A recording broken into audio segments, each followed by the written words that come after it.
Ok, avete visto molti posti fighi dove sono stato in questo mese e mezzo, ma oggi voglio parlarvi di un'altra cosa. Immaginate di fare esattamente lo stesso viaggio che ho fatto io, di ripercorrere gli stessi tragitti e vedere le stesse cose che ho visto io. Bene, in tutto questo c'è una cosa che non potete rifare, e purtroppo per voi è la cosa più figa di tutte. Voi non potete incontrare i ragazzi che ho incontrato io, e che in brevissimo tempo sono diventati amici che non dimenticherò mai.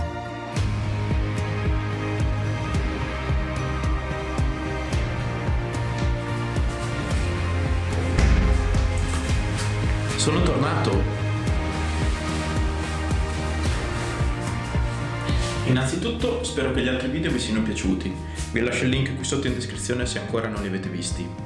Li avevo registrati in Marocco, quindi fino ad ora non ho avuto modo di aggiungere cose che non me ne avevo spiegato bene. Ebbene sì, domenica 16 febbraio sono tornato a casa, con un'accoglienza in aeroporto che non mi aspettavo, ma è normale perché sono stato praticamente fuori dal mondo per 6 settimane. Comunque, stavamo parlando dei miei amici, no? Eh sì, perché prima di partire per un viaggio del genere, puoi informarti sulla cultura locale, sul meteo in quel periodo dell'anno, ma non puoi mai prevedere le persone che incontrerai. E io non mi aspettavo di trovare ragazzi così simili a me, con lo stesso modo di vedere il mondo e la stessa voglia di vivere nel sangue.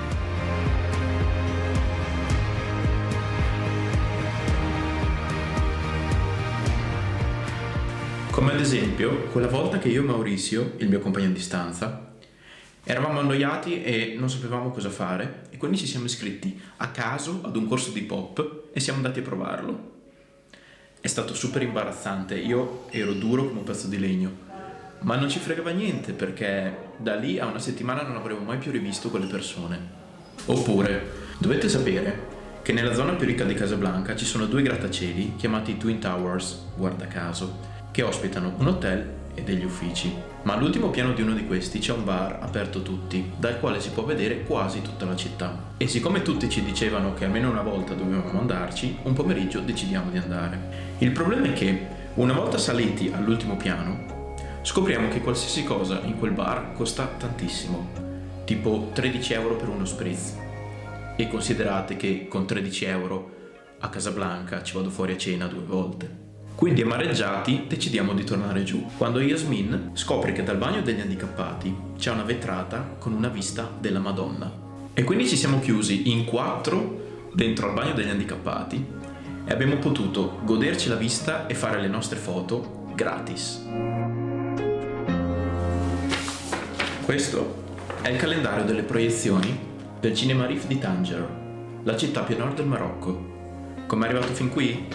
Ora vi racconto.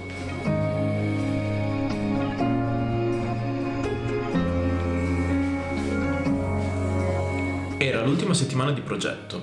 Avevamo quasi finito tutti i soldi che ci eravamo portati da casa, ma c'era una cosa che io e Nina non avevamo ancora finito: la voglia di viaggiare. E quindi abbiamo dato fondo ai nostri risparmi e comprato 2 biglietti per andare a Tanger, una città sulla costa nord del Marocco, dove quando c'è bel tempo si vede persino la Spagna. Siamo partiti da Casablanca alle 11:30 di sera, con il treno più economico ma più lento di tutti. 6 ore e mezza di viaggio nella notte. Appena prima dell'alba siamo arrivati ad Asila, un piccolo paesino di pescatori a pochi chilometri da Tanger. E l'alba è stata meravigliosa. Eravamo in questa stazione dei treni sperduti in mezzo al nulla, con il mare accanto e qualche macchinario abbandonato sui binari che dava quella nota poetica al tutto. Good morning. This is the piece that we found in Asila on the way for the center. And that's the sea. Abbiamo visitato quell'antico borgo durante la giornata e poi alla sera ci siamo spostati a Tanger, che dista solo 40 minuti di treno. E dico solo perché dopo l'intera notte passata sul treno, 40 minuti in più sono sembrati volare. Passata la notte in un ostello a Tanger, il giorno dopo ci svegliamo carichi per visitare la città, ma piove. E qui arriviamo al calendario, perché dopo 2 ore di camminata sotto la pioggia troviamo riparo in questo cinema dall'aspetto veramente interessante. Là dentro sembrava che il tempo dagli anni 50 non fosse mai passato. Era completamente arredato con lo stile dell'epoca e ci avevano costruito una caffetteria all'interno, con il tetto completamente di vetro e le poltrone rosse e gialle. Era veramente bello. Fatto sta che volevamo vedere un film in francese, ma le proiezioni erano tutte nel pomeriggio e quindi abbiamo rinunciato. Io però il calendario me lo sono preso, che non si sa mai.